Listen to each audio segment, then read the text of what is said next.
Green's four കേരളയുടെ പുതിയൊരു വീഡിയോയിലേക്ക് സ്വാഗതം. കേന്ദ്ര സർക്കാരിന്റെ PM കിസാൻ സമ്മാൻ നിധി വഴി പ്രതിവർഷം 6000 രൂപ ധനസഹായം കൈപ്പറ്റുന്ന ഗുണഭോക്താക്കൾക്ക് പ്രധാനപ്പെട്ട അറിയിപ്പുകൾ എത്തിയിരിക്കുകയാണ്. വരാനിരിക്കുന്ന ഗഡുക്കൾ മുടങ്ങാതെ ലഭിക്കുന്നതിനായി കർഷകർ അടിയന്തരമായി ശ്രദ്ധിക്കേണ്ട കാര്യങ്ങളെക്കുറിച്ചാണ് ഇന്നത്തെ വീഡിയോയിലൂടെ നിങ്ങളുമായി ഷെയർ ചെയ്യുന്നത്. ചാനൽ ആദ്യമായി കാണുന്നവർ സബ്സ്ക്രൈബ് ചെയ്യുവാനും വീഡിയോ ഇഷ്ടമായ ലൈക്ക് ചെയ്യുവാനും മറക്കാതിരിക്കുക. കേരളത്തിൽ ഏകദേശം 25 ലക്ഷത്തോളം കർഷകരാണ് PM കിസാൻ ആനുകൂല്യം വാങ്ങുന്നത്. ഇപ്പോഴിതാ കേരളത്തിലെ ഏകദേശം 68,000-ഓളം കർഷകർക്ക് ആധാർ ബാങ്ക് അക്കൗണ്ട് സീഡിംഗ് പൂർത്തിയാക്കാത്തതിനാൽ അടുത്ത ഘട്ടം ധനസഹായം തടസ്സപ്പെടാൻ സാധ്യതയുണ്ടെന്ന് കേന്ദ്ര സർക്കാർ മുന്നറിയിപ്പ് നൽകിയിരിക്കുന്നു. ഈ 68,000 പേരുടെ പട്ടിക സർക്കാർ പരസ്യമായി പ്രസിദ്ധീകരിച്ചില്ലാത്തതിനാൽ നിലവിൽ 2000 രൂപ ലഭിച്ചുകൊണ്ടിരിക്കുന്ന എല്ലാ കർഷകരും സ്വന്തം നിലയ്ക്ക് സ്റ്റേറ്റസ് പരിശോധിക്കേണ്ടത് അത്യാവശ്യമാണ്.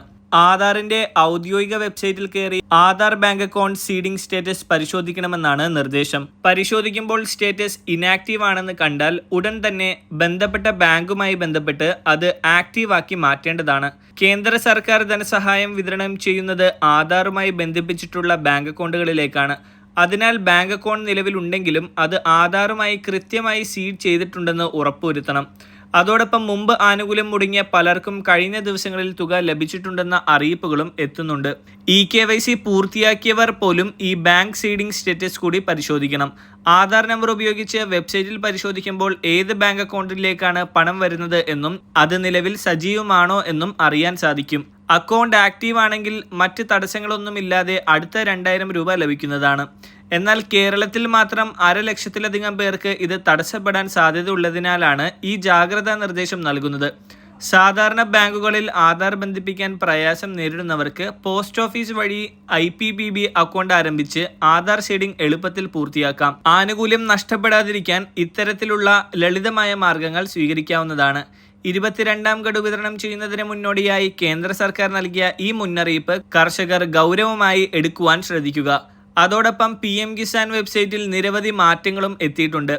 നേരത്തെ KYC താൽക്കാലികമായി മാറ്റിയിരുന്നുവെങ്കിലും ഇപ്പോൾ സൈറ്റിൽ KYC സജീവമായിട്ടുണ്ട്. അതോടൊപ്പം വിട്ടുപോയിട്ടുള്ള വിവരങ്ങൾ അപ്ഡേറ്റ് ചെയ്യാനുള്ള സൗകര്യം, പഴയ മൊബൈൽ നമ്പറുകൾ മാറ്റി പുതിയവ ചേർക്കാനുള്ള ഓപ്ഷൻ, ഓൺലൈൻ റീഫണ്ട് പരിശോധന, കോണ്ടാക്ട് പോയിന്റ് പരിശോധന തുടങ്ങിയ മാറ്റങ്ങളാണ് വെബ്സൈറ്റിൽ വരുത്തിയിട്ടുള്ളത്. കൂടാതെ അർഹതയില്ലാത്തവർക്കോ തുക വേണ്ടെന്ന് വെക്കുന്നവർക്കോ ആനുകൂല്യം സ്വമേധയാ ഉപേക്ഷിക്കാനുള്ള ഓപ്ഷൻ കൂടുതൽ ലളിതമാക്കിയിട്ടുണ്ട്. അപ്പോൾ കർഷകർ നിങ്ങളുടെ KYC പൂർത്തിയാക്കിയിട്ടുണ്ടോ അല്ലെങ്കിൽ ഏതെങ്കിലും വിവരങ്ങൾ നൽകാൻ വിട്ടുപോയിട്ടുണ്ടോ തുടങ്ങിയ കാര്യങ്ങളൊക്കെ വെബ്സൈറ്റിൽ കയറി പരിശോധിക്കാൻ ശ്രദ്ധിക്കുക. വളരെ പ്രധാനപ്പെട്ട ഈ ഒരു ഇൻഫർമേഷൻ നിങ്ങൾ മറ്റുള്ളവരിലേക്ക് കൂടി ഷെയർ ചെയ്യുക. മറ്റൊരു വീഡിയോയുമായി വീണ്ടും കാണാം.